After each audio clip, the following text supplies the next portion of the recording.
usually what, that happens because you're not involved in the flow of the game. He was in there 2 seconds, and he did not get the ball when he should have. Now you see Clarence Key, who is indisposed, will not be able to play based on doctor's orders. Terrell. CRISPA down by 2 baskets, 16-12. Again, let's see if we can focus in on Mike Schultz. Let's see if he's moving. He outweighs by 15 pounds Ira Terrell, but Ira Terrell doesn't give him space. Good, nice turn. Again, if CRISPA can establish Mike Schultz, get him involved in the flow, they will have an easier time. Guys like Atoy Ko will be left open from the outside. Jackson, traveling called against him. And by the way, at halftime, Steve Catan will be giving you some pointers on foul throws in our inside basketball portion. And believe me, he makes 20 out of 20. Might learn something from that. Here's Mike Schultz. They follow up, this time getting it. Maybe Mike Schultz is such a slow starter, but, the PBA, you just got to burn very quickly. We have our second tie, 16-all. U-TEX as well, they have not established any particular offensive plan. They're just moving the ball around and trying to look for the open man. The Wranglers, maybe they should try to look inside to Terrell, set some picks, maybe clear out for Jackson. Williamin doing fine, made 6 points on this first quarter. Ubalde with 4 points together with Schultz. 2 coming from Atoy Ko and Cristobal. Bogsa Donado, a little bit off. Terrell has hit 8 points, 4 minutes to go in the first quarter. Jackson only 4. Bogsa Donado only a basket. Good follow-up there by Ubalde. And the Redmanizers are having very good success at the offensive boards. The U-TEX Wranglers are not getting back, and they're not boxing out. The boards have been dominated by CRISPA Redmanizers. 3 offensive rebounds coming from Ubalde and also Villamin. 2 coming from Schultz. Here's Junicio. Villamin is on him. Jackson a little bit offline. Schultz.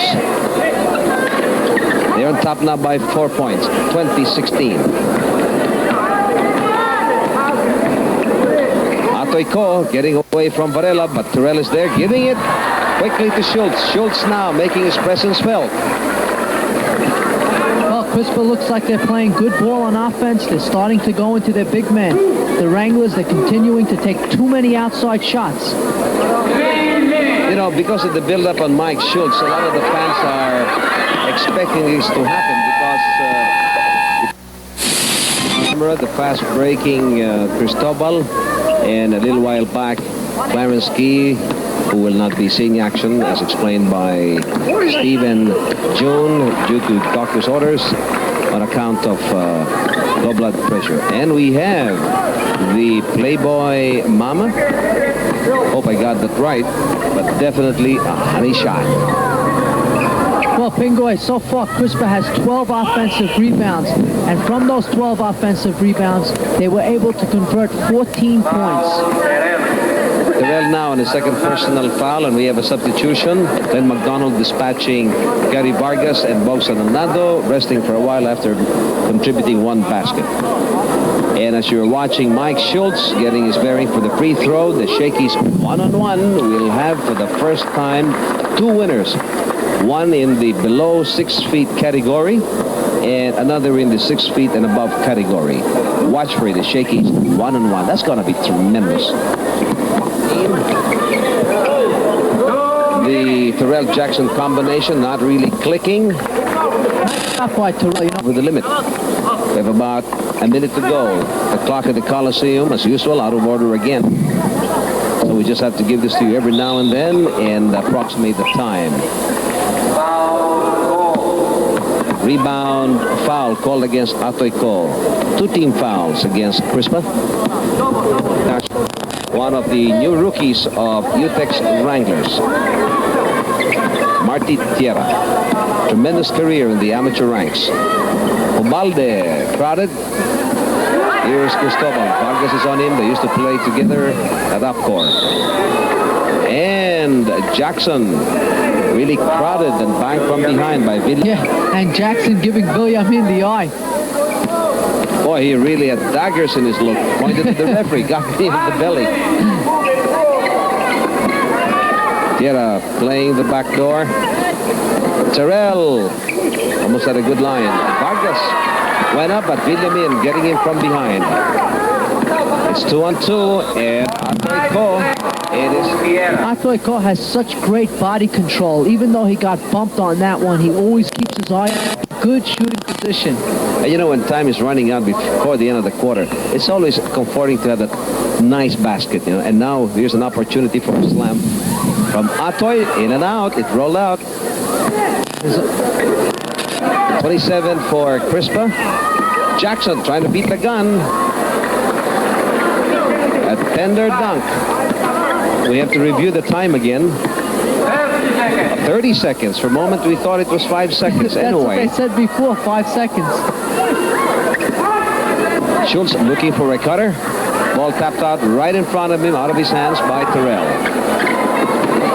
Here is Gary going through the lane. 15 seconds to go. Two quick baskets coming from U-TEX. 27-22. 10 seconds to go, and Cristobal fouled by Tierra.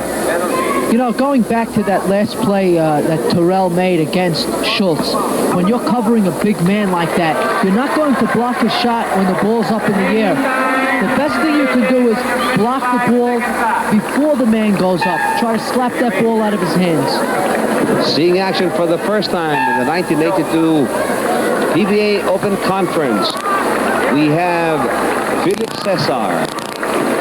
Kidabin seeing action also, pulling out Schultz.